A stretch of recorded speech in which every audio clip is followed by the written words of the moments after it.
This segment is brought to you by Jigmaster Jigs. When in doubt, get the jig out. Go to jigmasters.com and use promo code PNF20 and save 20% off your next jig order today. Welcome to the Paddle and Fin Podcast, the Bass Fishing for Noobs segment, where we try to improve our skills as an angler by learning new techniques or improving the ones we already know. I'm your host, Ryan Milford.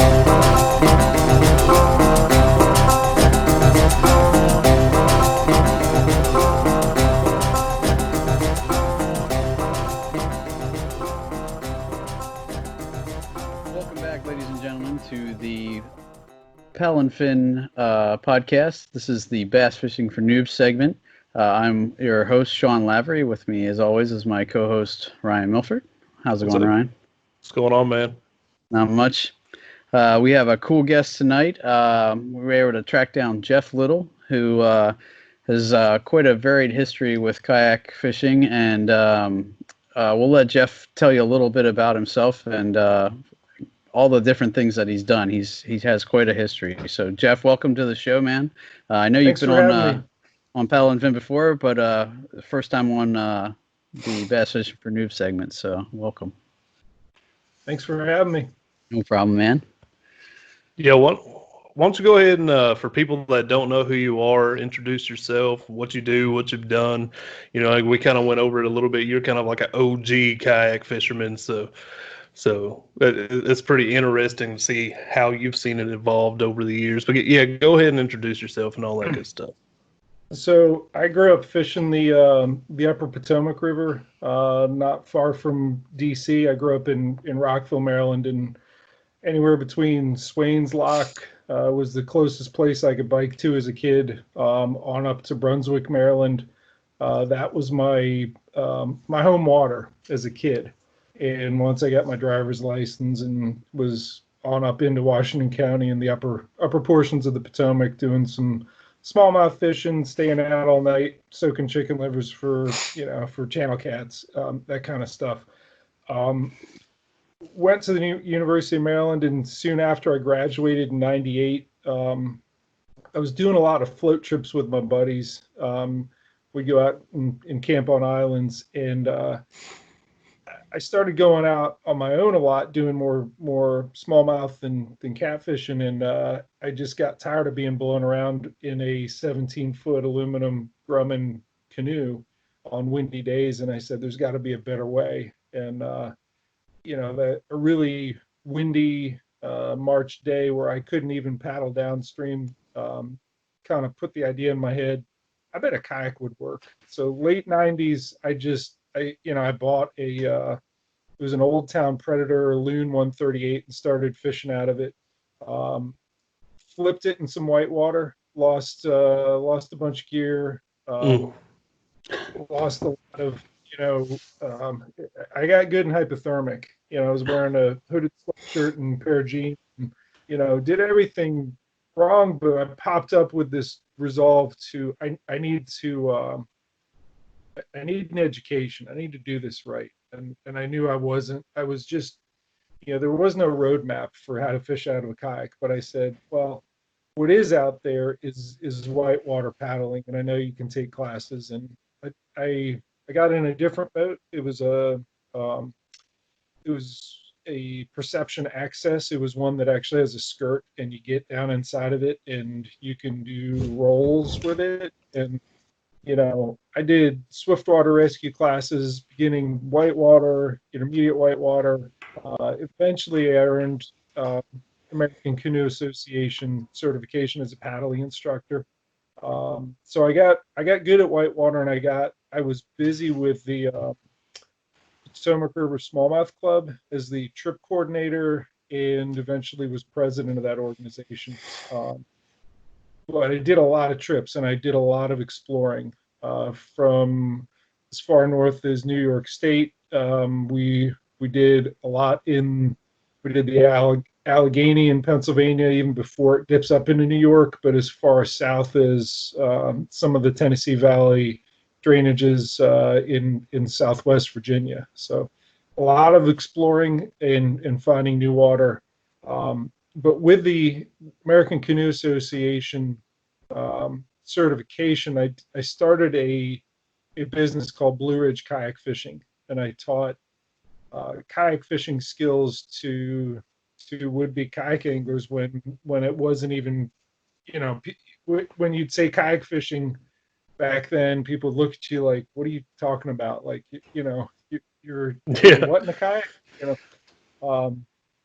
But I did 10 years of teaching people paddling skills, whitewater skills, really, ferrying, eddy turns, peel outs, how to, you know, really simple things too. Like if you drift downstream and here's a rock, here's the current, and as you drift into it, it's intuitive that you see the rock as the hazard and you lean away from it, and that's the wrong thing because that's when you flip this way.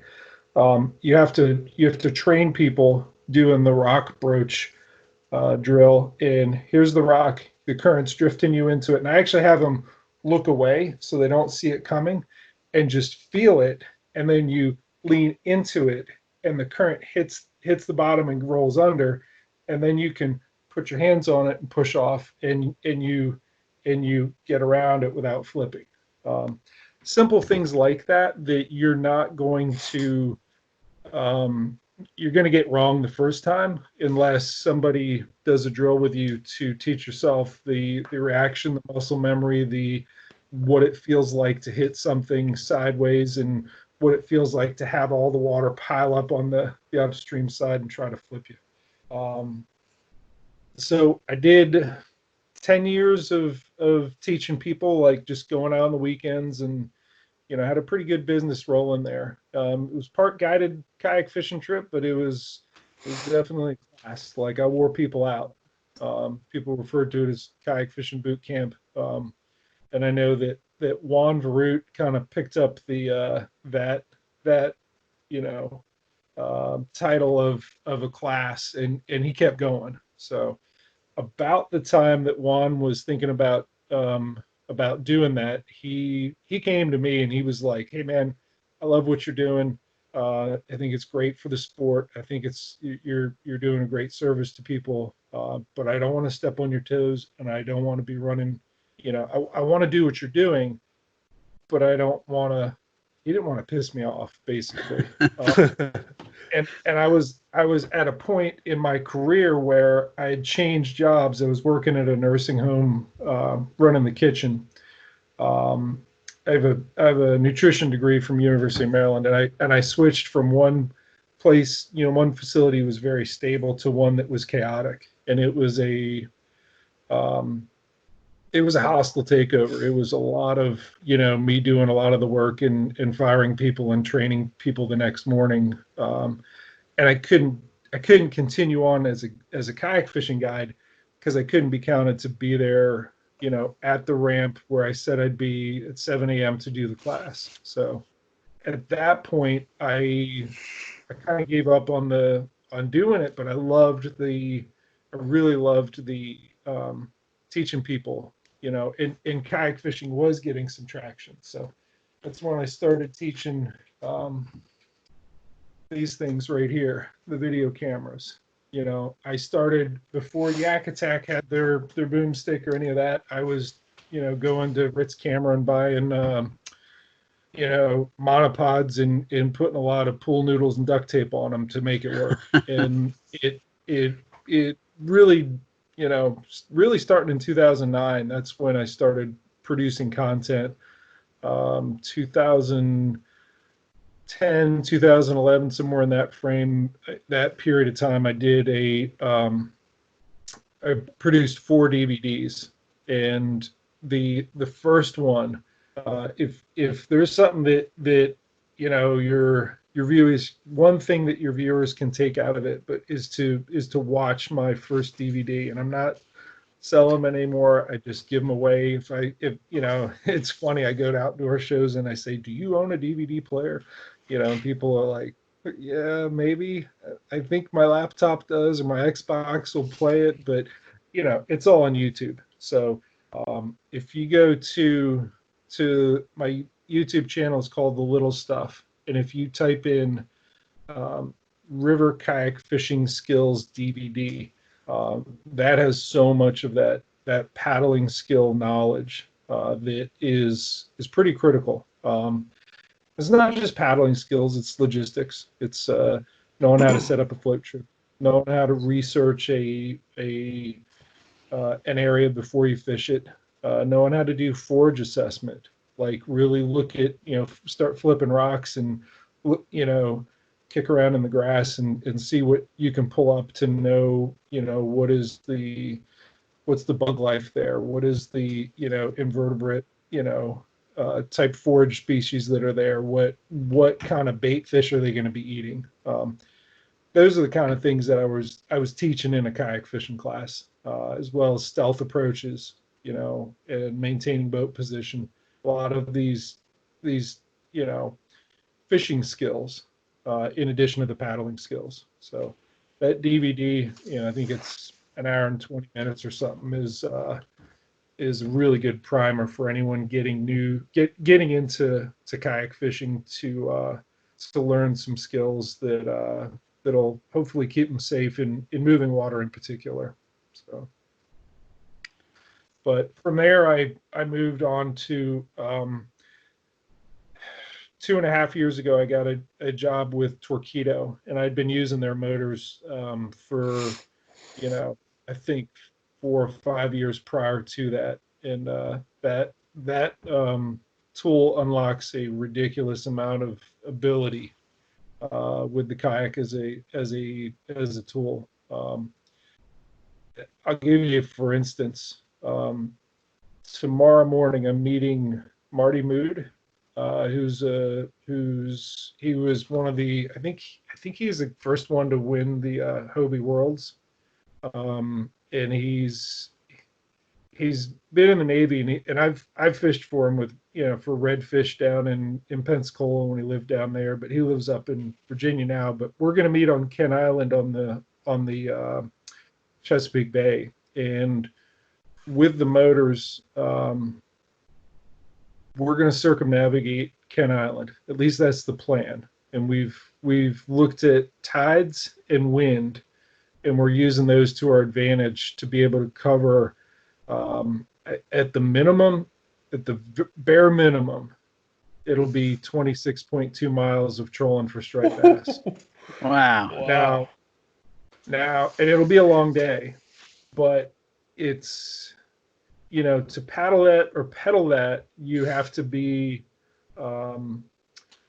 Eric Harrison. You guys know who Eric Harrison is? He's a Hobie guy up in Boston, and like, he actually is a marathon runner. But he's awesome with that Mirage drive. But not everyone is that. And Marty and I are going to have a 13 or 14-hour day on the water, and we're going to cover. I don't know how much we're going to cover.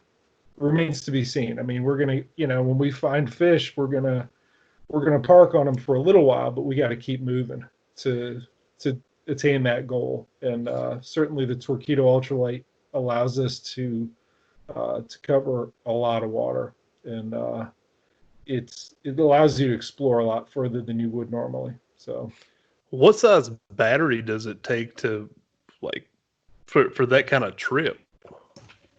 Yeah, it's about a 12-pound battery that's lithium, and it is a 915 watt hour lithium battery. You can exhaust that going full speed, and with the 1103, the 3 horsepower, I'm seeing speeds in my Wilderness Attack 140 of 7.1, 7.2 miles per hour.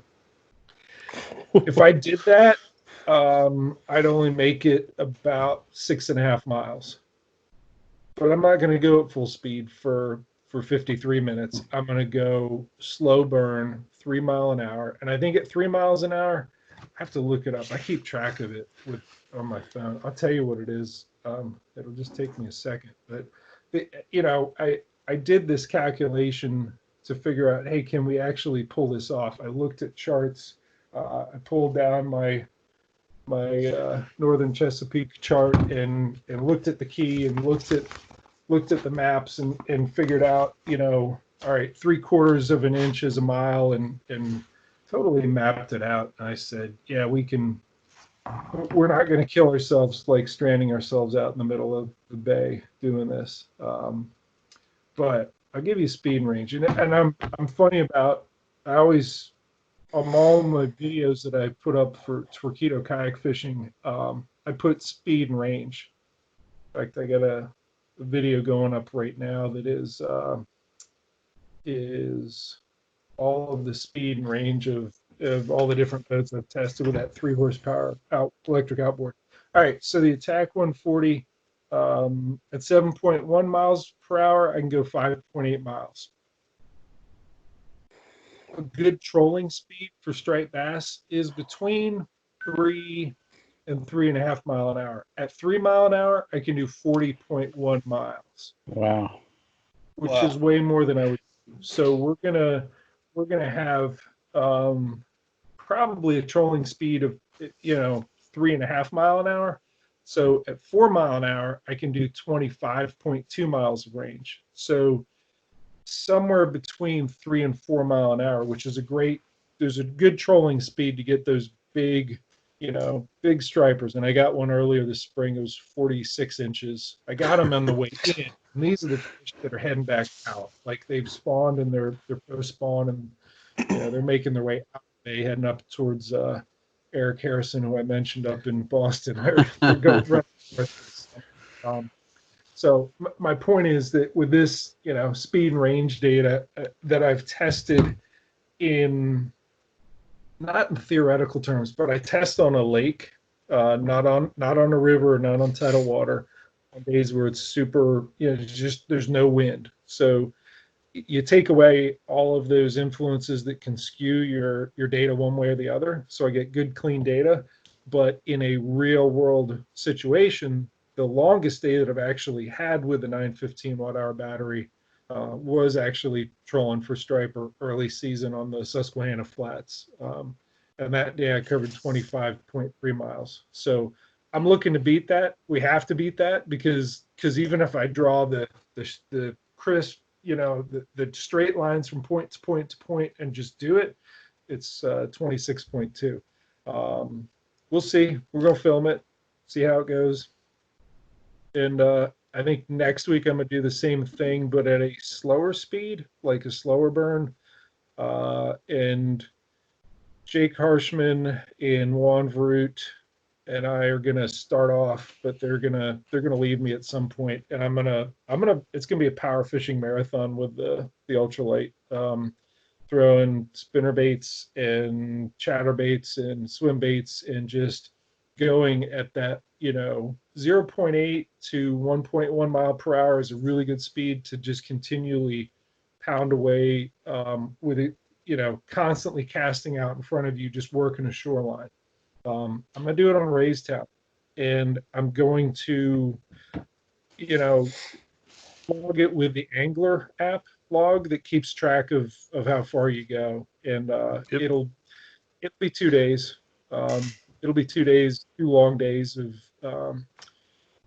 just pounding away and just seeing what I can get. That one, because it's a slower transit speed than trolling for striper. Trolling for striper, you got to go 3 to 3.4 miles per hour or so for them to be interested. Bass fishing, just continually casting out in front of yourself. If you're going faster than like 1.2 miles per hour, you're missing stuff. So, but the tactic works. I know the Kayak Bass Fishing National Championship 2 years ago, Tim Perkins, who's one of our team Torqeedo anglers, he was leading after day one doing that, keeping the ultralight on a low setting, and I think he was fishing, he was walking the dog with a spook out in front of himself, and he covered just a stupid number of miles, and he almost won that. I think Dwayne Taft won that event, but they actually filmed him with the fish that when they look at it and they show the film, that was him fumbling about 30 grand. So Oh, ha, ha. he missed one early in the first day that would have called something that would have pushed him over the edge, to win it outright. But Wayne Taff ended up winning that with the Z-Man jackhammer, and it's interesting to see all that. And Dwayne, from what I know, he found a good productive spot that fish kept cycling through, and he parked on it. So two wildly different approaches in the top three, and it kind of speaks to trying to figure out, hey, are they going to are the fish going to react to a power fishing presentation, or am I going to have to hunker down on a spot and finesse and drag a jig, or throw a Ned rig, or whatever. Two totally different approaches, and both work in different situations. And I think people who are really good at this can do both and know how to turn one on, or turn it off and change it, make that transition to, hey, it's time to start fishing fast, or hey, it's time to stop fishing fast and slow. But for Raystown, I'm going to fish fast for 2 days, see what I get. And really, it's a marketing stunt. It's going to be a marketing video to say, yes, you can cover 53.6 miles with a Torqeedo ultralight 1103 and a 915 watt hour battery on a single charge. So, Yeah, it's really impressive. yeah, it's a fun tool for sure. I think a lot of times people look at it and say, "Oh, I can just get a a Minn Kota trolling motor and a battery and a couple C clamps and a 2x4 and do the same thing," and you cannot. It's just different technology totally. The the power that these motors have is, no one's getting close to our speeds. So, but beyond that, you also know your range, because there's a GPS in the battery. It always tells you how much remaining range you have, and I'll for sure use that tomorrow. To say, hey, can I pick up the pace, or do I need to slow down? So, but one of the things I wanted to talk about, though, is the popularity of motors in kayak fishing, and it's cool. It's a fun thing, and it really shows the evolution of the sport. And people want that ability to explore further than they would if they're using a paddle or pedal drive or whatever. It's a good thing, but I worry about people who are new to the sport skimming over or skipping over the paddling skills, because even if you're not using the paddle as primary propulsion, your paddle does so much more for you. I'm going to give you a couple examples.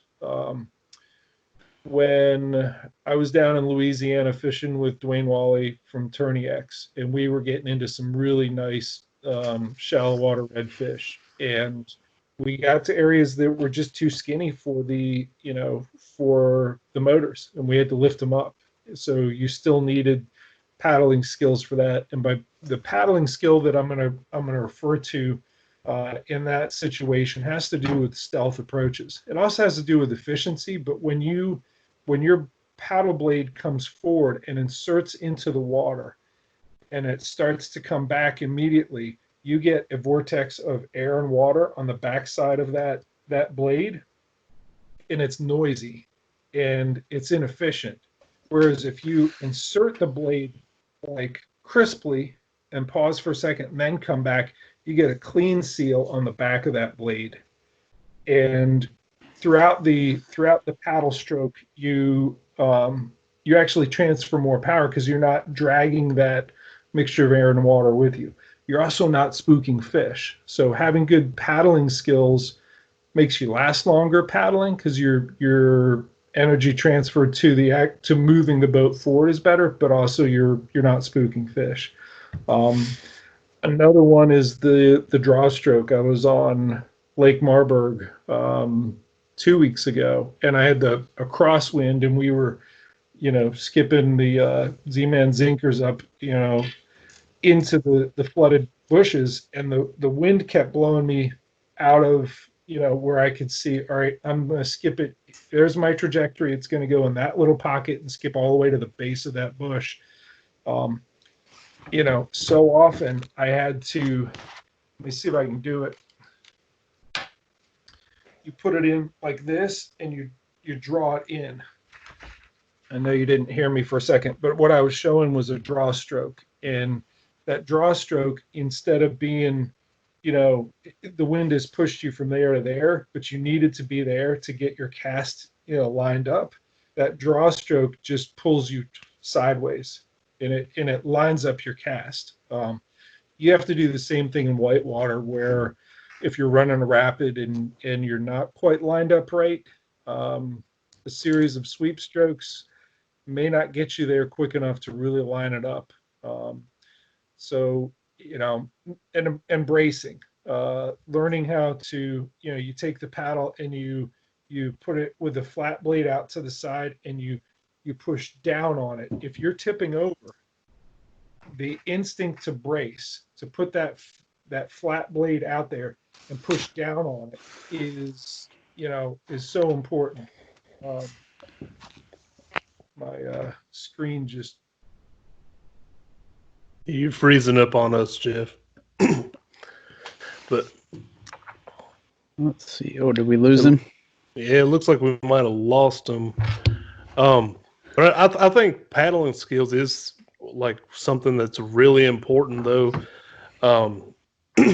Even people that jump straight into like the pedaling and motor. Yeah, I think we got him back. We got you back, I think. So, yeah, I gotta just log on here. Oop. Yeah, since I had my pedal drive, I thought that I'd rarely ever use my paddle, but I've noticed I still use it quite a bit. I'm more of a shallow water fisherman myself, so I found myself like in shallow areas around trees trying to navigate around. Just recently, I found myself kind of get in a rocky area. There's some big boulders, and I was like, 30, 40 feet off the bank, and somehow I got stuck up on a rock. So I had to use my paddle to get myself off of it. And so you definitely still got to have those skills with the paddle. Yep. So I don't know too many folks that are still, well, I think it's very fishery specific. I think Matthew Van, who's teaching people how to do offshore trips down in Florida, like he will teach you how to surf launch. He will teach you how to come back in. He will teach you how to, use side imaging to find reefs and how to catch your own bait. I actually did it was 8 or 9 video series with him. Hey Jeff, we're losing your audio. Okay. I'm gonna go back to this. It's this. Yeah, that sounds better. Okay. I think I bumped the plug, and that's what shut me down. Talking about Matthew Van down in Pensacola, and he's still, he's someone who is a kayak fishing guide. We lost you again there. It's interesting. Your audio is cutting in and out a little bit. Okay. Well, I'm gonna keep talking and see what comes through. Yep. There aren't that many people that are, that I know of that are. I mean, there's a lot of kayak fishing guides, but not all of them teach the skills. They're very focused on putting you on fish, and that's important. And you learn a lot in catching fish, but the paddling skills part of it, you may have to just seek out a American Canoe Association paddling instructor for the type of water that you're fishing. You know, I know they have a coastal kayak curriculum, which is similar to like, you know, what the touring kayaks use. You know, that skill set of navigation on flat water. Certainly, there's whitewater classes, and you know, I know Juan was working with the ACA at some point to have more kayak fishing based curriculum, and I think that kind of fizzled out. But if you can find someone who's going to teach you some paddling skills, you're going to be better off. But the quick and dirty version, if you will, is that first DVD, and it's on the little stuff on YouTube, and it's River Kayak Fishing Skills DVD. If you type in that in the search, River Kayak Fishing Skills DVD, you'll do well. You'll learn a bunch of stuff that'll you know get you to think in terms of river safety and efficient paddling for sure. So. Awesome. I know we had Juan on. He was actually the first guest when I joined this podcast, and you know, I was disappointed when he told me that he was taking a hiatus from teaching, because I'm actually pretty close to him. I live in York, PA, so not too far from you either, I don't think. But I was like, oh man, I wish I would have taken his class while he was teaching, and that's why when I asked you, I was like, oh, maybe he's teaching, but I'm going to find somebody who's teaching, and because I think you're right. I think it's a valuable thing to learn. And I haven't been pedaling long either, but I feel like I've lost some of my paddling skills just from pedaling for a little bit. So I think it's the pedal drives are great, and I own a I actually have a lot of different kayaks, because I have to know them all to be able to say this is how you put the Torqeedo on this boat or that boat. But Right. my Hobie Pro Angler 14, and I have a 2009 Hobie Outback, and I love them. I love, the Mirage Drive is a terrific, great design on that. But people think I'm weird, but I still keep a paddle in my lap on both of those boats. And it's just such a part of what, how I've learned how to do this. Like, you need it to brace. You need it to continue into shallow water.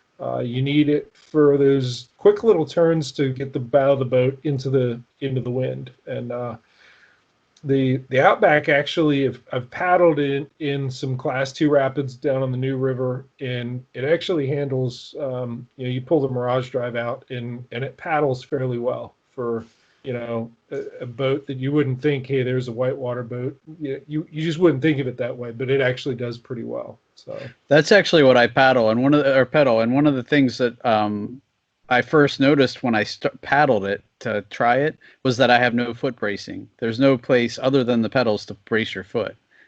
Right. And I thought that was a little weird. Yeah. You can get pedals put on there, and the way that I did it in a weird sort of way recently with Jake Harshman on his Old Town Predator. We put him on that top rail. We put Select Design recreational style foot braces on. Now, we did it so that he could have foot control steering of his Torqeedo, but it wouldn't be anything for you to put a pair of Select Design foot pegs up there, slide them out of the way when you don't want them there for your Mirage Drive, but then when you do want them there, you can certainly dig in. When I'm thinking about it, when I paddled on the New River, it was down there with Jody Queen last late summer, early fall, and I'm trying to think how I braced my feet. I didn't have a problem. I think it's because my legs are so long. I'm 6'4", so I probably just jammed them forward. But okay. But yeah, you may look into like some Select Design foot pegs. Definitely, that's a good idea. So, and I was gonna start not a Torqeedo is still a dream for me, but I was gonna start looking into what it would take to rig one of those up. So, if you do it, you're close enough to Trey Leach in Mount Airy, Maryland. It's Innovative Sportsman, and he's rigged up a couple. He's helped me with a kind of custom sliding foot peg type, or not a sliding foot peg thing, but it's a weird seesaw like thing that helps with foot control steering on that particular boat. But he does some really good custom work on rigging kayaks. So I remember seeing you mention his name on Facebook or somewhere. I don't yeah. remember where, but yep. So I will definitely, when the time comes, be checking or getting in contact with him. So as far as so I guess if you were gonna take a bunch of new kayak anglers out on the river, what do you think? What would be the first things you would want them to know, and B, what do you think are the most common mistakes that you see beginners make? Well, if someone's truly new, the best thing that somebody can do is to, when it's warm out, take all your fishing gear off, get into at least 4 feet of water, and flip the boat. Learn how to reboard. Learn how to get back in it in open water, but know what it is. Know what it takes to flip the boat. And when you start leaning in one direction and you think, whoa, it's gonna go, and then you pull back and you get a little closer each time, a little closer, and eventually you hit that point of no return, and then it just goes. Learning that tipping point, learning the limits of your primary and secondary stability.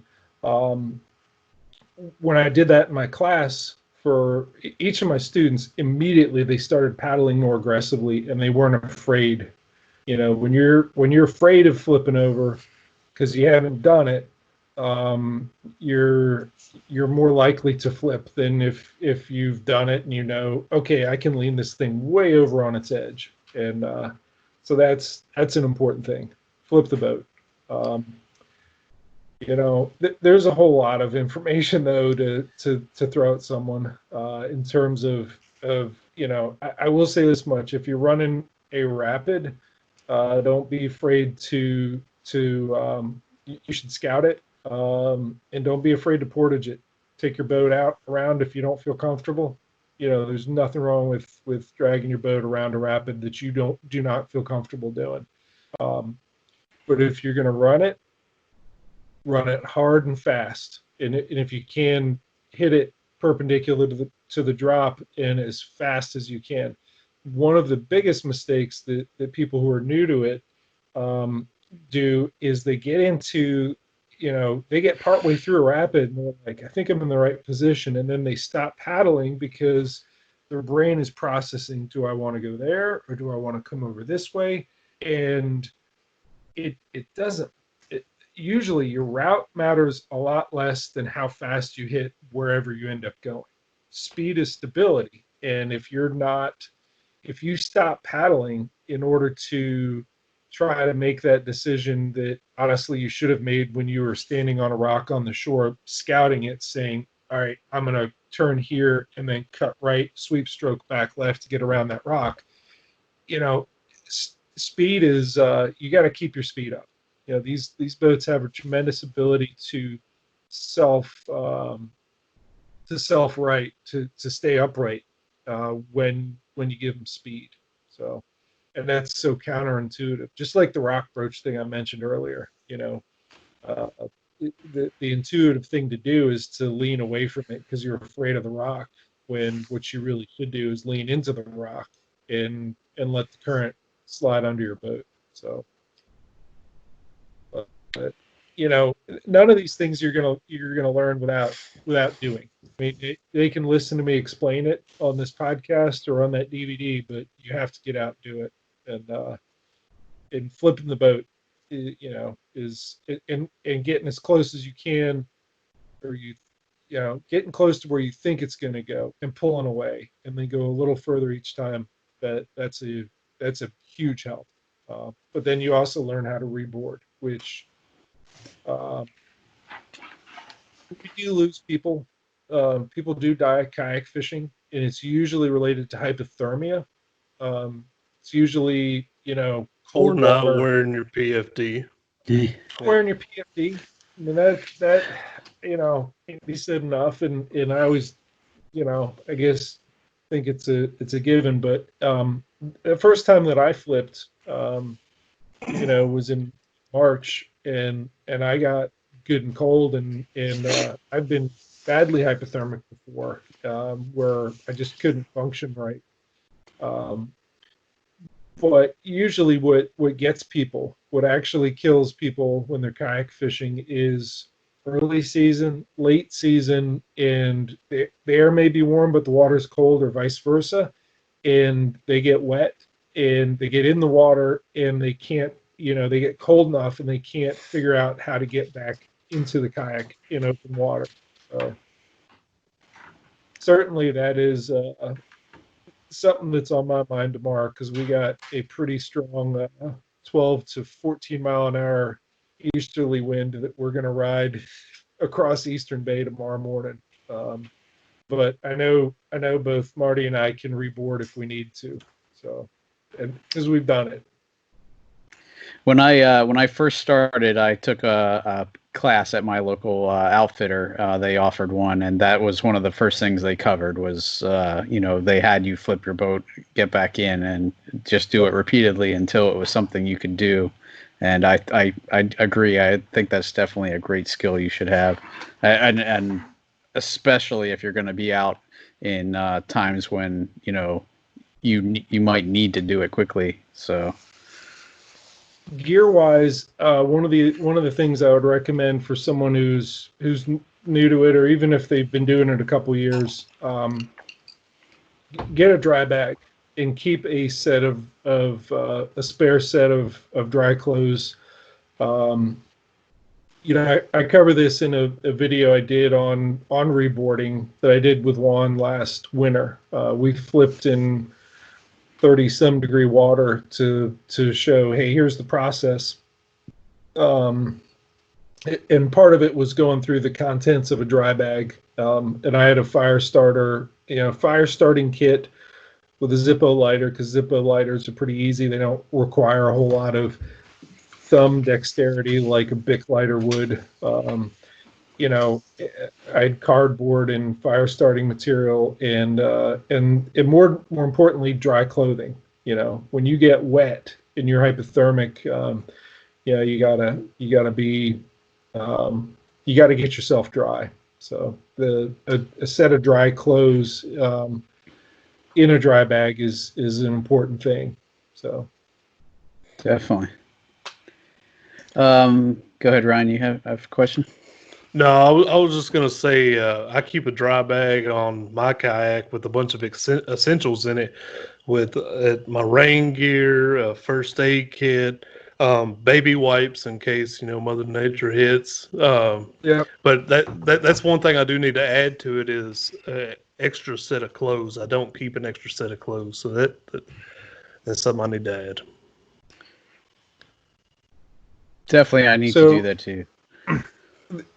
I've covered this before in other videos.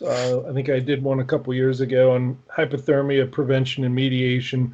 But again, I'm going to point people to the little stuff. I have a playlist called Kayak Fishing Skills, and there's a lot of that type of topic covered in that playlist on that channel. Other playlist I do have a Torqeedo playlist, which is a whole lot of installs. I have a tackle crafting playlist, which is a lot of me pouring my own jig heads and injecting soft plastics with do it molds. I have a really extensive smallmouth playlist. I got a largemouth one. I got a striped bass one. I got a snakehead playlist. I have the offshore one, the offshore kayak fishing skills with Matthew Van on there. I do have a kayak rigging playlist, so there's a little bit of everything in there. But one of them is kayak fishing skills, so keep that in mind for something that's someone can look through there and find good information to help them learn some stuff. So Awesome. Let's see. How about angling wise? If you were, what do you think would be some of the basic things you would think a beginning angler in that situation, a kayak angler, like some of the things you see them doing wrong, whether they're not targeting the right place, they're not researching enough, or that kind of thing. I know one of the things I thought I remembered seeing in your videos is you kept a logbook. Now Angler kind of does that. Angler is one of our show sponsors too. yeah, I'm gonna grab an old one. Hold on. Okay.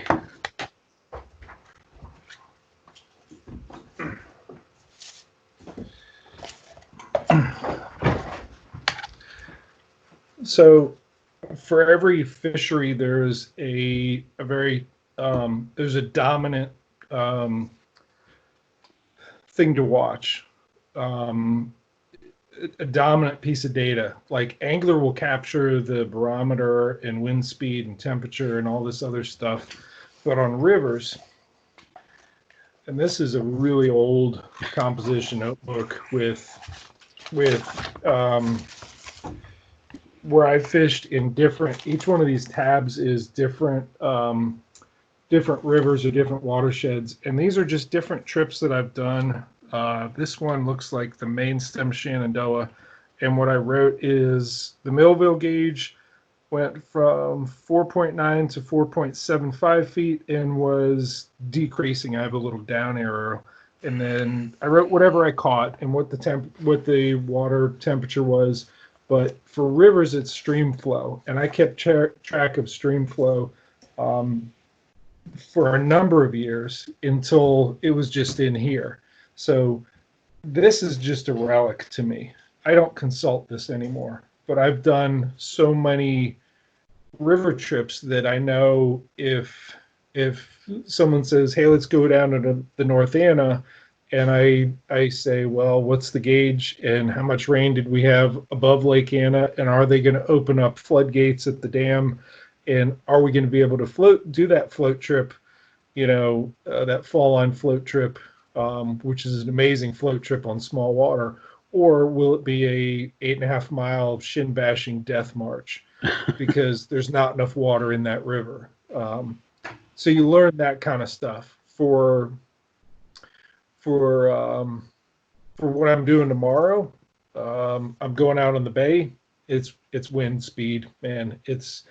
And what we're doing is a little sporty tomorrow. Like we're pushing the envelope a little bit, but we'll have that easterly wind at our back at the time where it's the strongest. But also tide. You know your tides, and you know those points that produce on an outgoing tide or on an incoming tide. But yes, certainly keeping track of stream flow or tides and keep track of what you caught. And the Angler app is so cool at doing that, because you can just click a button and then you go back and you say, hey, a year ago I was on Marburg and I got a 84.3 5-inch total on 5 fish. By what was I doing? And I look down at it, and you can say, yep, I was skipping zinkers into those flooded bushes or whatever. But yeah, keeping a log may seem tedious, but it pays dividends a year later when you look back and you don't have to get through half a day of fishing before you remember, oh yeah, skipping zinkers into bushes at the backs of the cove. You go right to it. So, and I really think that, the idea of, I think the act of keeping a log just puts it harder into your brain, so you retain those lessons learned. So eventually, like you said, you just know, based on how things are changing, you've experienced it enough times that you know where to look for, or what you need to do, or where to go. But there is a process in terms of angling skills. The most important angling skill, and I talked about forage assessment and and stealth approaches, and a lot of angling specific skills, maintaining boat position that I taught in my class. But the most important one that I taught was pattern development. Basically, making the process is first you make observations and then you find common denominators. What you're making observations about first is the location. So you've just caught a fish. Go to that spot where that fish bit and make observations about that spot where that fish was when he decided to eat. How deep is the water? How fast is the current? Is what kind of cover or structure is there? Take your paddle and shove it down to the bottom so you know the depth, but you can feel the paddle blade crunch into it. Is it a sandy bottom, a mucky bottom, a gravel, or is it chunk rock? All of that kind of factors in, when you just make raw observations. Don't make any inferences yet. Then you make observations about the presentation. So you've made the location observations, then you make presentation observations. How fast was I moving the lure? Say it was a jerk bait. How long was the pause when I did rip, rip, pause, rip, rip, pause? Or was it rip, rip, pause? How long? Was it 15 seconds? Was it 20 seconds? Were you setting it out there like it was bait? And it was out there for 2 minutes, and that's when I slammed it. That's the more common one for me. That's how I catch river smallmouth in the winter, more often than not. My point is, you make observations about the presentation, and then you go and you catch a second fish, and say you've caught them on jerk baits on the current seam, and you're still ripping it pretty quick with pauses that are under 2 seconds, like you keep it moving. When you catch a second fish and it was on the same jerk bait, but it was deep into the eddy and it was the same speed, you know that your common denominators are fast moving jerk bait. Didn't really matter as much what the current was, but then you check the depth is the same. You find common denominators, and where you find common denominators in location or presentation, that's your pattern set, and that is what you hold on to and say, I'm going to look downstream and find 3 feet of water and over a rocky bottom, and I'm going to rip that jerk bait fast. You find more examples, and that one was really simple, cut and dry, and it's really more complicated than that, but you find other examples of and maybe maybe jerk bait isn't it, and you can throw a swim bait and do the same thing and cover more water, or maybe anything fast stopped working, and as soon as if you had a backlash and your jerk bait sat out there for a minute, and while you're picking out the backlash, that's when it slammed it, and then it said, oh, all right, I got to slow down, I got to dead stick something to get bit. But pattern development in making those observations about each catch, finding common denominators, and then going out and applying those to find the next place like that you can make that presentation in that type of location. So pattern development, and it's covered in that first river kayak fishing skills DVD. I think I cover it with spinnerbait fishing in fast water. Awesome. I think that's definitely good. And I have seen that video, and I can't begin to say how much great information is. And it is long. It's an hour and 20, like you said, I think, but it is just jam full of information that, so definitely, our listeners should go check that out, cause it's tons of great information. So, Ryan, did you have anything you wanted to cover else? We were hitting an hour, so that's about what we were shooting for. But Jeff, do you have any other things you want to plug, or sponsors? Anything you want to shout out, social media wise?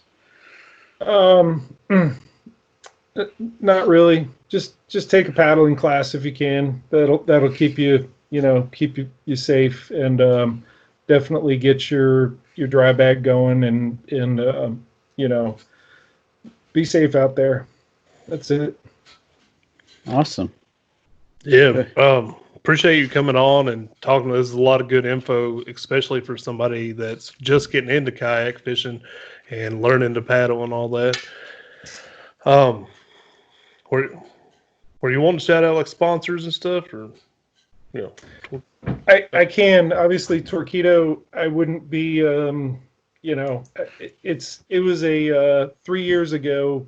It was a big career change from healthcare food service to doing what I do now, and a job in sales, and I'd never done anything in sales. But they had the faith in me, and understood that here's someone who's passionate about this sport, and we want him on our team. So, Steve Turkla, who's president of Torqeedo in the U.S., saw to it that, yep, we want him on our team. So that was a huge deal to be able to make the transition to having a full-time job in the fishing industry was very cool. St. Croix Rods I've been with for a very long time, and they, are really, they're just the best ones, and I've built on their blanks before, and they're moderate action rods. They're really good for anything with a treble hook. Tomorrow I'll be trolling with some of their old Magnum crankers that are heavy power. They're moderate action. They just keep fish hooked real well. Yak Attack is always, taking care of me. I use a lot of their gear in all the install videos I do. The Torqeedo install videos showing you how to put it on different, this boat or that boat. A lot of those videos are on Torqeedo Kayak Fishing on Facebook, so definitely check out that Facebook page.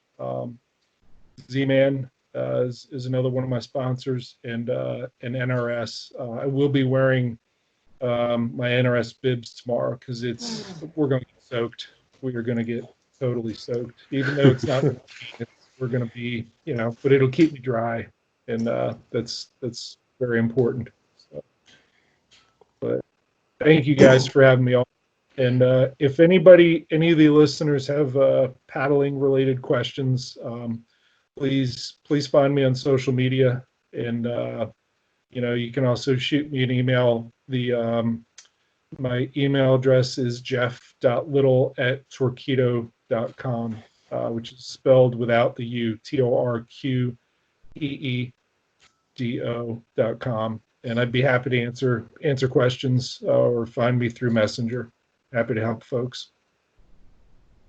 Right on. Yeah, appreciate you coming on here again.